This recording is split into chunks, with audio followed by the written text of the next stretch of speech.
جیسے کہ اس سے پہلے ہم نے ایک نعت سنائے تھے آپ کو اسی کتاب میں، اس نعت کے بعد ایک دوسری نعت شروع ہو رہی ہے. کیا ہو رہی ہے بولو؟ دوسری نعت شروع، جس کے میں نے 4 کڑیاں آپ کو سنایا تھا. اس کا ڈیٹیل بھی سمجھایا تھا کہ اس کا کیا مقصد ہے نعت کا. واپس سے ہم نعت شروع کرتے ہیں، غور سے سنیں گے. بدی ہر سو مسلط تھی، جہالت کا اندھیرا تھا، دماغ و عقل پر انسان کے شیطانوں کا ڈیرا تھا. کسی کو لوٹ لیتے تھے، کسی کو مار دیتے تھے، کوئی سائل جو آ جاتا اسے دھتکار دیتے تھے. غرض پوری طرح جب وہ شرارت پر اتر آئے، جناب رحمت للعالمین تشریف لے آئے. وہ جس کی ذات دنیا کے لیے رحمت ہی رحمت تھی، یتیموں بے کسوں کے لیے رحمت ہی رحمت تھی. وہ جس کی ذات دنیا کے لیے رحمت ہی رحمت تھی، یتیموں بے کسوں کے حق میں یکسر خیر و برکت تھی. جو بیواؤں کے آنسو پوچھتا تھا اپنے دامن سے، جسے عادت تھی ہنس کر بولنے کی اپنے دشمن سے.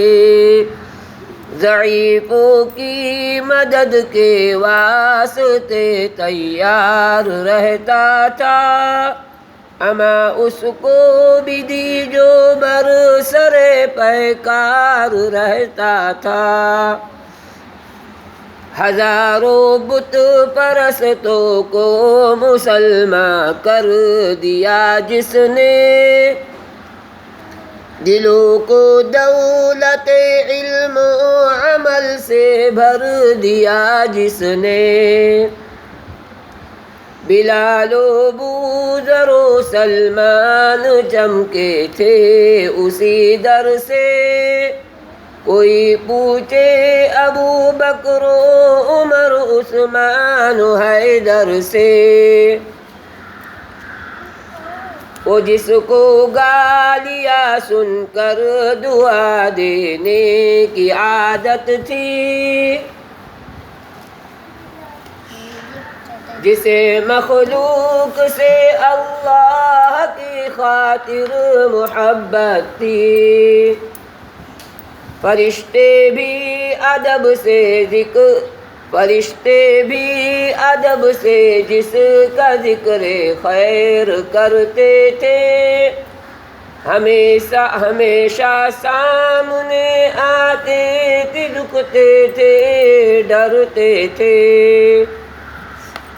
فرشتے بھی ادب سے جس کا ذکر خیر کرتے تھے، ہمیشہ سامنے جاتے ہوئے رکتے تھے، ڈرتے تھے.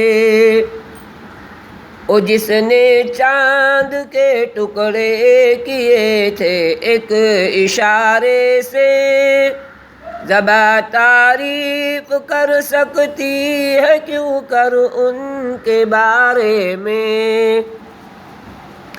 وہ جس کے واسطے بخشی گئی پتھر کو گویائی، جہاں کا ذرہ ذرہ جس کی صورت کا تھا شیدائی.